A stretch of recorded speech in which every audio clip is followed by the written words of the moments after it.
Em primeiro lugar, Thaís, a paz do Senhor, eu quero te dizer que eu estou muito feliz. Não é bem feliz porque a vida está repleta de problemas, mas eu estou muito satisfeita da nossa parceria de estudarmos juntas para essa prova. E eu quero ir bem devagar com você para você não se sentir apavorada, porque tem muito tempo que eu não estudo e eu imagino que você também não. Se você escutar algum barulho, é o Jorge que está aqui chorando. Então, para começar, nós estamos estudando para a prova da Petrobras que vai acontecer em 2026. E eu quero conversar com você sobre a disciplina de português, um assunto que nós estudamos na 8ª série, mas nós não damos o devido valor. Eu vou falar alguns nomes, alguns termos, e eu não quero que você fique apavorada quando você não entender alguma palavra. Nós vamos falar em alguns momentos que tal palavra é um verbo, que tal verbo é um verbo transitivo ou intransitivo, ou é transitivo direto ou é indireto. E não precisa, nem tem 2 minutos de áudio, então não precisa se apavorar. Em outros momentos, a gente vai falar sobre uma coisa chamada regência verbal. E aí você vai ficar, meu Deus, que é isso? O que é regência verbal que eu não tenho a menor ideia? E regência verbal é saber se um verbo, se ele pede ou não preposição. Nos cursinhos, eles vão falar, regência verbal é saber se o verbo pede ou não preposição. Aí vem a pessoa que não estuda há muito tempo, que não lembra nem o que é um verbo, quanto mais o que é uma preposição. Então, o verbo é aquela palavra que a gente pode conjugar no passado, no presente ou no futuro. Ele indica uma ação. Chuva, choveu, chove e choverá. Não precisa necessariamente ser uma ação oriunda de uma pessoa, pode ser um fenômeno da natureza. Por exemplo, pulei, pulo e pularei. É aquela palavra que ela indica uma ação de uma pessoa ou um fenômeno da natureza. E se você ficar na dúvida, é só você pensar, essa palavra eu posso colocar no passado, no presente e no futuro? Se você conseguir, essa palavra é um verbo. Agora, se o verbo é transitivo, se é intransitivo, se é transitivo direto ou indireto, isso a gente vê lá mais para frente. Em outros momentos, a gente vai falar sobre preposição. E quando eu falar preposição, olha, a gente já está falando muitas palavras novas, mas quando eu falar preposição, não precisa ficar angustiada. Preposição, ela é uma palavra que ela não vai variar, ela não tem nem masculino, nem feminino, ela não tem nem singular e ela também não tem plural. É uma palavra pequena que ela não tem nem passado, nem presente, nem futuro.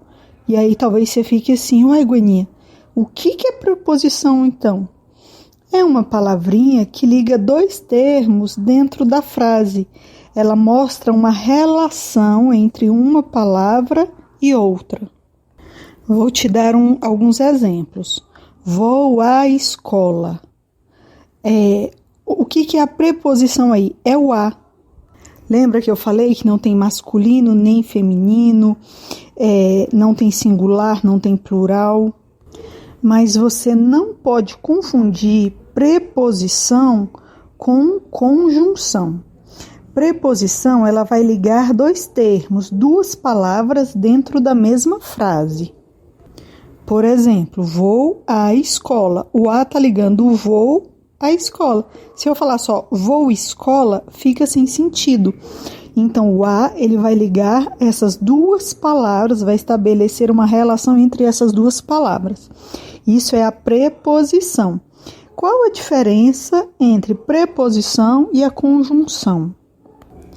Enquanto a preposição ela vai ligar palavras, A conjunção, ela vai ligar orações, ou seja, ela vai ligar frases. Por exemplo, vou à escola, o a é a preposição, mas se eu falar assim, vou à escola e depois volto para casa. O e é uma conjunção, porque ele está ligando o fato de vou à escola, que é uma oração, uma frase, um termo, a outra e depois volto para casa. O vou à escola sozinho já tem um sentido. O depois volto para casa também tem um outro sentido independente.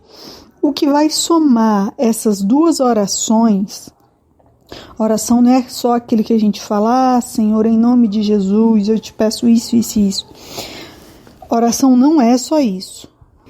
Mas, quando as mensagens que nós passamos, nós ligamos umas às outras, elas são ligadas por conjunções.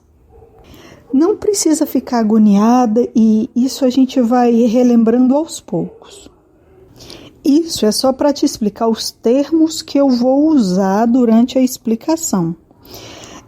As preposições, que é aquela palavrinha menorzinha, nem sempre é tão pequenininha, tá? Que ela vai ligar as palavras, relacionar as palavras entre si, elas podem ser preposições essenciais. O que são preposições essenciais? Elas sempre são usadas única e exclusivamente como preposição. Mas existem outras palavras que também são preposições, mas elas são preposições acidentais. Elas funcionam como preposição apenas em alguns contextos. Então, algumas preposições, aquelas que ligam as palavrinhas entre si, essenciais. A, ante, após, com, contra, de, desde, em, entre, para, perante. Viu que perante, você não pode classificar assim, a preposição é aquela parte pequenininha da frase. Não. Perante. Perante não é uma palavra pequenininha, entendeu? Outras preposições essenciais, além de perante, tem por, sem, sob, tem sobre. Sob é abaixo e sobre é acima e atrás. Essas são preposições. Elas ajudam as palavras, ela dá liga, digamos assim. As cozinheiras vão entender. Quando você está fazendo um bolo, um ingrediente, ele não precisa colar no outro um ingrediente, você precisa de uma coisa que dê liga. Geralmente, o que é que dá liga entre os ingredientes? É o ovo, né? Você bate o ovo lá e ele ajuda com que os diferentes ingredientes sejam ligados entre si. Então, vamos dizer que a preposição, ele é o ovo da gramática. Quando você mistura as palavras lá, se você não colocar o ovo, se você não colocar preposição, as palavras, elas não se relacionam entre si, elas ficam soltas, elas ficam sem sentido. Porque quando você come um bolo, você não sente, estou mastigando a farinha, agora estou mastigando o açúcar, agora estou mastigando um bloco de margarina. Não, tudo foi batido e misturado e o ovo ajudou a dar a liga. Tá, já que eu falei já comparei assim com elementos culinários a preposição, o que seria a conjunção? Vamos dizer que você tem um hábito maluco, assim como eu tenho hábitos malucos, coisas que eu gosto muito. Eu gosto muito de requeijão cremoso, eu gosto muito de patê, entendeu? E depois eu posso colocar um outro ingrediente, por exemplo, tem o bolo, a gente coloca a preposição, a gente coloca o ovo para os ingredientes se misturarem e se fundirem entre si. Só que depois que o bolo está pronto, eu posso colocar patê, eu posso colocar requeijão, eu posso colocar uma fatia de queijo, uma fatia de presunto. Eu posso inventar e colocar qualquer outra coisa. Isso seria uma conjunção.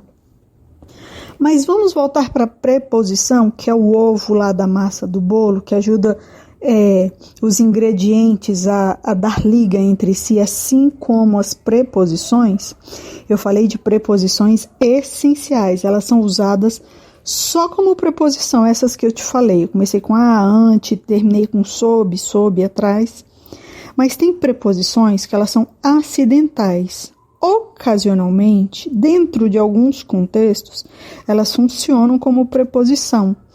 Por exemplo, a palavra afora, conforme, consoante, durante, exceto, mediante, salvo, segundo, visto.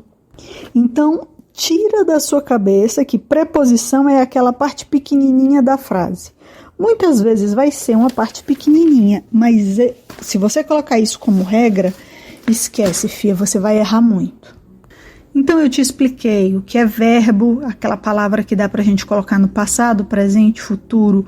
Falei sobre preposição, falei a diferença entre preposição e conjunção, porque tanto preposição como conjunção muitas vezes vão ser palavras pequenininhas.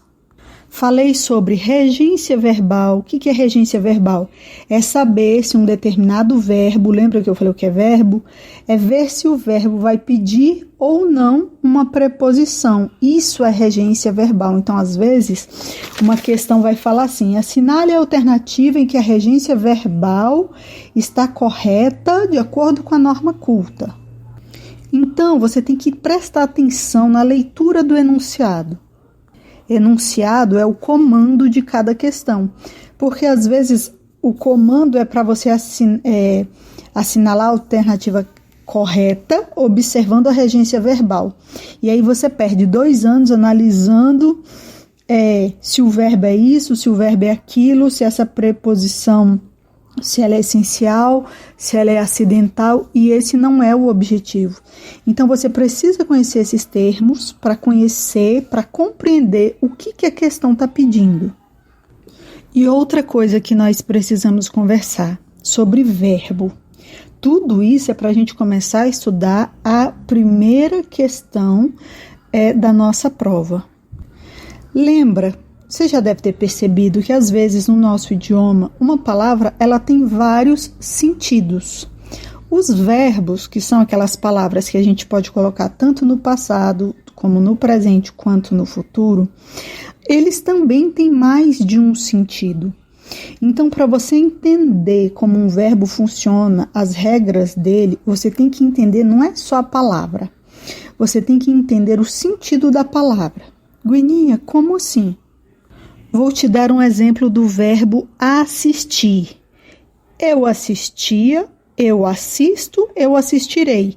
Coloquei no passado, no presente, no futuro. É um verbo, indica uma ação. O verbo assistir, ele tem 4 sentidos. Presta bem atenção. Você pode sentar e assistir a televisão.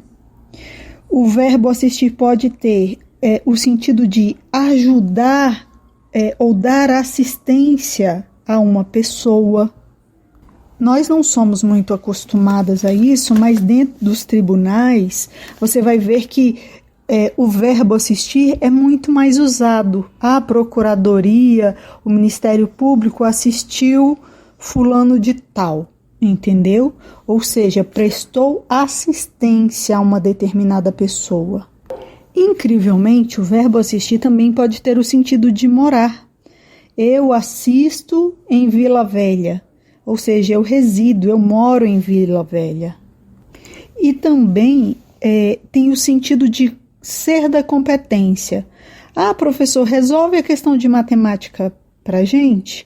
E aí o professor fala, resolução de matemática não me assiste, ou seja, não é da minha competência. Guininha, o que tudo isso tem a ver? Qual a diferença? A diferença é que o verbo assistir, quando é no sentido de ver, por exemplo, ver televisão, quem vê a alguma coisa, a. E eu expliquei para você preposição, expliquei conjunção, mas eu esqueci que tem outros termos pequenininhos que podem gerar confusão, que é o artigo.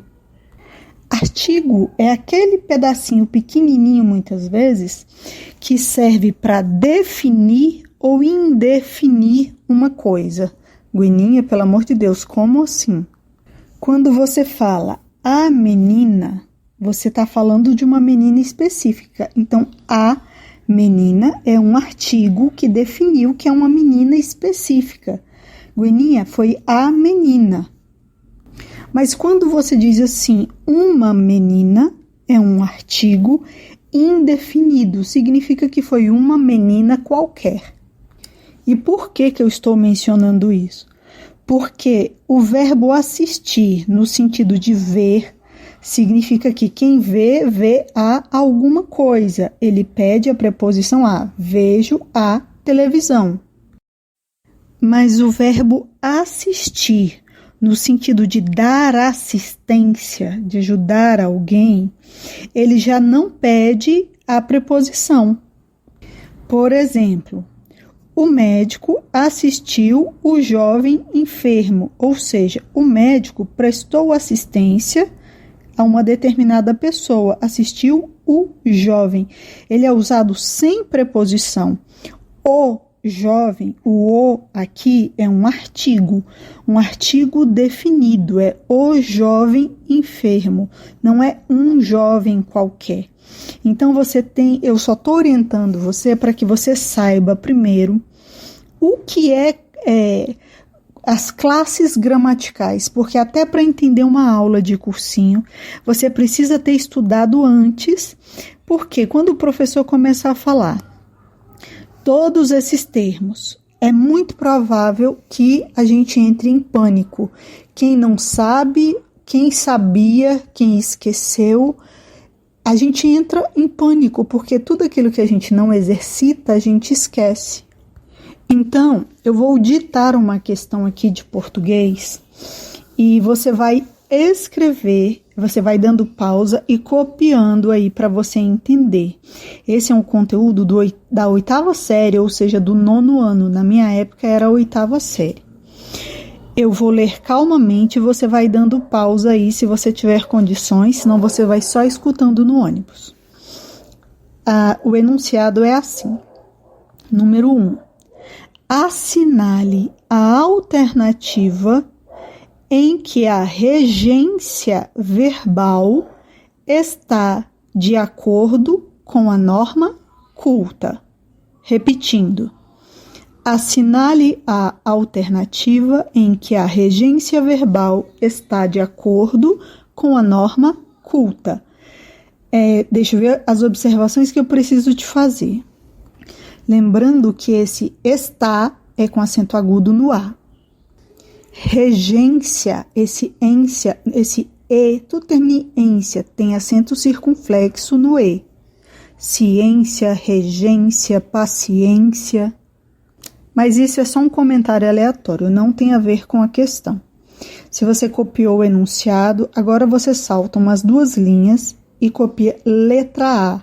Coloca um tracinho que eu vou ditar para você.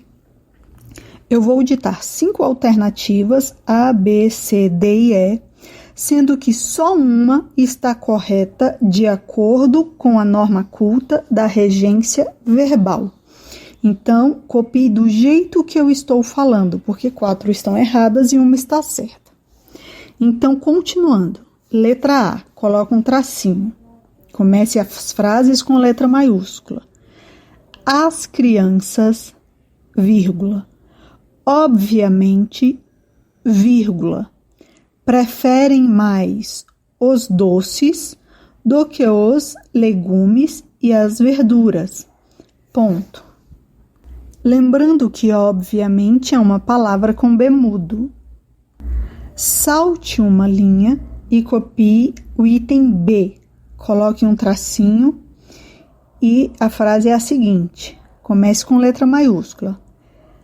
Assista uma TV de LCD pelo preço de uma de projeção e leve junto um home theater.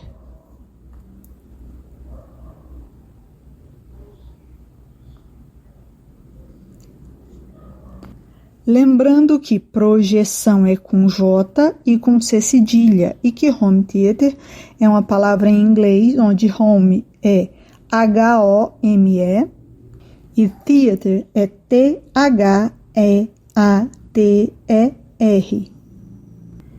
Ponto de exclamação. Letra C. Coloca um tracinho e comece a frase com letra maiúscula. A frase é a seguinte: o jockey Nelson de Souza foi para a Inglaterra visando títulos e euros.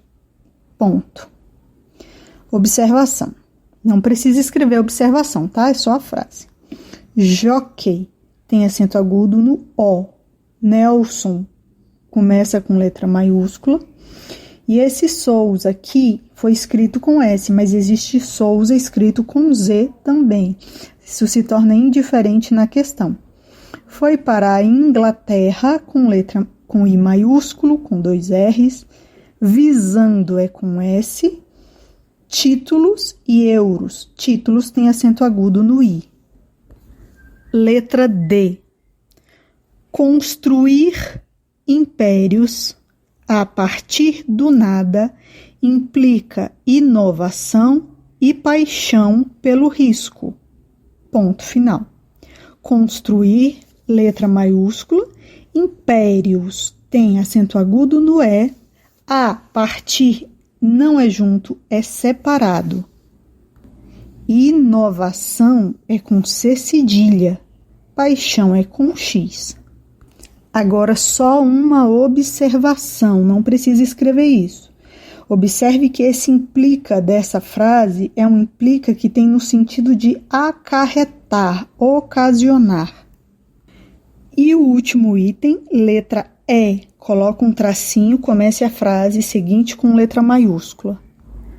A Caixa Econômica é o banco, coloque Caixa e Econômica com letras maiúsculas e continue assim.